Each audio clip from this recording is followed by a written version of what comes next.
The purpose of this film is to explain how the ideas in the new Syria Guide C777 General Fixings, Guidance on Selection and Whole Life Management can be applied to lightly loaded fixings. The guide introduces the concept of a RAG rating for fixings and a fixings register. The guide explains what these are and what needs to be done during design, on-site and during the maintenance of an asset. In construction there are lots and lots of fixings, and every one of them matters. But some are truly critical and others less so. So we categorise them red, amber and green, meaning critical, less critical and important but not critical. The RAG, or RAG, assessment will have implications for both installation management and through the asset life cycle. But how do you assess red or amber or green?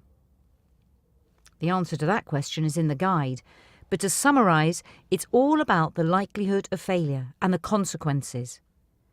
It's not about the nature of the fixings, but the likelihood and consequences of possible failure. And that leads on to the actions on site and the actions in maintenance. A red fixing will be one that, if it fails, the consequence will be highly significant. A green-rated fixing will be one that, if it fails, firstly, the onset of failure will probably be spotted by someone on site or maintaining the asset, so they can alert the problem. And secondly, even if it does fail, it will be obvious to see and can be repaired without a safety issue arising. Amber lies between. There is clear guidance given in the Syria Guide. The actions in the design phase are first to establish the register of fixings and ensure that at least the red fixings are identified in it. All of the fixings need to be designed with appropriate care, but clearly red fixings need more attention than green ones. Red-rated fixings should get individual attention from the designer, whereas green ones might be left to the contractor to specify from a catalogue. Then once we are on site, if it's red, we can get that from the register or the drawings or by doing a risk analysis using the guide, there is a need to specify verification requirements in the inspection and test plan, the ITP. The ITP will need to specify training and experience requirements for tradespeople, and there will need to be inspections during work and probably tests as verification actions. In any case, there will need to be some action specific to each fixing or a group of fixings, which has to be executed and recorded. If it's amber or green, it's down to workmanship and supervision. As for all work, trained and experienced tradespeople are needed, and the supervisor will maintain oversight. Supervisors will confirm to themselves, using their practical judgment, that the tradespeople doing the work are competent, that they are going about it the right way, and that they are working carefully and diligently, not rushing. With the work complete, the supervisor will inspect what has been done and use their judgment that it is good workmanship. Records are not expected for individual fixings, but in the ITP for the work package as a whole. Once the assets are handed over and we think about maintenance, if it's red, the requirement would be for an active checking regime, with the method and frequency specified. If it's amber, it will be an active checking, but the check will be visual and the record could be on a collective basis. If it's green, it's a reactive repair. Run it until it is obviously damaged or time expired, then repair or replace. That's what we would expect to see in consequence to red, amber and green. During construction and during handover, the schedule of fixings needs to be maintained as work progresses and verified at handover.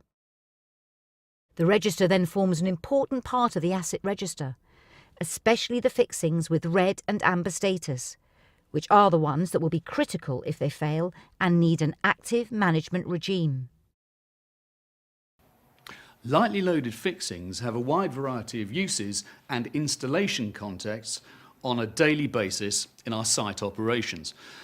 But it's not just about applying the right fixing in the right way, it's also about considering the life expectancy of every fixing every time.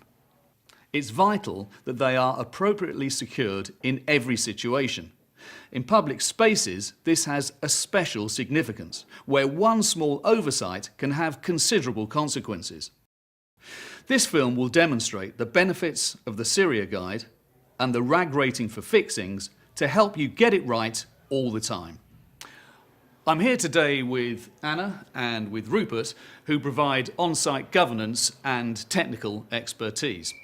So, let's have a look at a very real example of what can happen on a daily basis on site. Right, come on, what are we waiting for? Well, that socket's threaded. I'm not sure that'll be secure, so I've called Savas, the engineer. Right, that's all right, I've done that loads of times before, it'll be fine. Well, I'm not taking any chances. Right, what do you want to do then? Should be here any minute, so... Hey, how's it going? Ah, talk of the Sam. devil. Now, Savas, we're changing this panel so that we get a better colour match there, but that socket, that's threaded. What would you recommend? I'm afraid we can't continue. That's a critical fixing. The Syria guidance on fixing selection identifies this as a red rated fixing. So being in a public area, if that fixing fails, the panel could fall, potentially causing serious injury. Ah, right. What should we do then? I'm not comfortable making the decision here out on site, so if you can hold off here, take the panel back to stores. I'll review this with the designers and I'll let you know as soon as possible. All right, mate. Okay? Cool. Thanks, mate. guys. All right, we'll Can get you this back manage? then, yeah? Yeah, all right, I'll let cool. them know. So it was a brave move there by Savas, stopping work on site so that he could talk to the designers. But as project manager, it was the right call, yeah? Absolutely, Sav made the right decision. This is a red rated fixing, and if there is any doubt in his mind whatsoever, he must refer to the designers for guidance. They'll be able to check whether a threaded bar can be resin fixed into the back of a panel, and also identify any additional independent checks like a pull-out test, which need to be carried out. If you look at the rear of the panel, you'll be able to see that this fixing is critical to securing it properly against the wall, and therefore the outcome could be very serious if this fixing was to be failed. Before he walks away, Sav must be satisfied himself that everything has been executed correctly and that the panel is installed safely. Okay, thank you. So, Rupert, tell us about the guide and how that helps. Yes, of course. The Syria Guide is a collection of experience that will help anybody involved in the design, installation or ongoing management of these fixings to assess them using a RAG rating. Okay, so RAG rating, what exactly is that? It's a simple visual management and presentation technique that helps us to assess which of our catalogue we should prioritise, red, amber or green. So it's a bit like a traffic light system. Exactly that. But instead of worrying about the traffic hazards around you, here we're interested in the exact specification of the fixings on the drawings. Are they installed by the right sort of people with the right sort of tools, and have all the checks been undertaken correctly? And as with anything, when there's a red warning, if something goes wrong, it could have serious consequences. So what does it mean if it's green? Well, we still have to install it properly, follow the rules and get a good quality installation. But if something goes wrong, we make a mistake, it probably won't be as significant. And similarly for the checking, we still want to do our checks, but we don't necessarily need an independent check. For an amber rating, we'd probably be somewhere in between on both of those factors. Okay, so what about here in this particular case? Well, this is a red rating. We've already seen that an independent engineer has been called and we've done the right things. So can you tell us about how a RAG rating can be used in practice? Can you give us an example? Yes, certainly. Let's have a look at this piece of threaded bar over here. As you'll see, there's a threaded bar hanging from the brickwork, handrail fixings to the floor and sprinkler pipework supports. So what am I looking for? Well, firstly, you've got to identify the environment surrounding each fixing and then decide what the appropriate RAG rating is. So the threaded bar, what should I be asking myself there? Well, is the brickwork in the same condition as when the fixing was first applied? You mean it could be damp, for example? That's correct. Okay, so what other issues affect a hanging threaded bar? We need to know about the loadings. We're going to need to know what's in those pipes. On the basis that water, for example, is heavier than gas? That's correct. But in addition, the water in the pipe might be at different volumes or even different pressures, and therefore a lot of different loads. And all these considerations will affect the RAG rating? That's exactly right, especially in that safety critical situation. Let's have another think about our sprinkler pipe. What are you thinking about there? I'm thinking, will it work? Not only does it work, but does it work if the fixings fail? If the fixings fail, that could be really significant. I can show you a situation where the context of the fixing really changes the rag rating. Great, I'd love to see that. Anne, thank you. Lead on. So all I'm really seeing are bump rails. Exactly right. Bump rails, fixings into the concrete. Same bump rail, same fixings. Apparently doing the same job. Okay, so what's the catch? On this side, the bump rail is protecting the drain pipe from accidental damage by a trolley or other operation in this corridor. Over here, we're protecting not just the drain pipe, but in addition this gas pipe and the prominent fragile fittings. Okay, so a fixture failing here would be inconvenient, but over here could prove catastrophic. Exactly that. Damage to that gas pipe may catalyse an explosion, at the very least an evacuation of this whole railway station. Okay, so this is a great example of how the purpose of the fixing needs to be addressed when classifying the rag rating. Great, thank you. So, let's see how Savas is getting on with that panel. Another one. That's it. That'll do. Good news. Designers advise we can use the M12 stainless steel threaded bar. Oh. So 90mm embedment, hill to hit 200.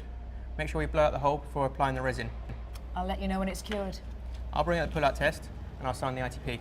Brilliant. Great. I'll give the lads a briefing and we'll crack on. Magic. Brilliant. The panel passed. I'll get night shift to install it and I'll put it on the handover. Good news. Glad we got that sorted. Well done, mate. I wish I was installing it now. See you later. Cheers. See ya. So, what exactly is the pull test? It's a test that allows us to show that the fixing has been installed correctly. Our designer has determined the load rating for the fixing. This allows us to prove it before the permanent installation. And why do we blow the holes out? Well, you'd be surprised what a little concrete dust can do. If there's concrete dust in the hole before the resin is installed, it can seriously compromise the capacity of the fixing. That's amazing. It's amazing how such a small amount of dust can have such a massively detrimental effect on the outcome. Absolutely. And that's why the workmanship of every fixing is so very important. So, what have we learned today? Well, that the rag rating is a crucial element when it comes to making the right decision about fixings. The rag rating is also important for maintenance and replacement of fixings. There are a wide variety of lightly loaded fixings, all of which have very different contexts, even though at first glance they may look the same. It's crucially important to get this right, particularly in safety critical situations. So, Rupert, how would you like to finish? I think there are two key questions. Have you assessed the whole life of the fixing, and do you know your rag ratings? Thank you.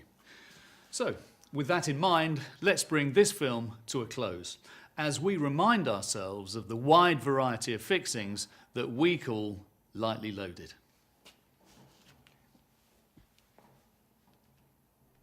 We talk through the ideas in the new Syria Guide, which sets a new standard and new management regime for industry around fixings. It introduces the concepts of the rag ratings for fixings and the idea that there should be a fixings register, developed during design and construction, which ultimately serves as an asset management tool. Here are some questions just to finish, which will hopefully enable a conversation to embed the learning. What does safety critical mean? What examples of safety critical fixings do you have on your site? Are you identifying safety critical fixings on ITPs? What health and safety hazards are associated with fixings, and how are you controlling them?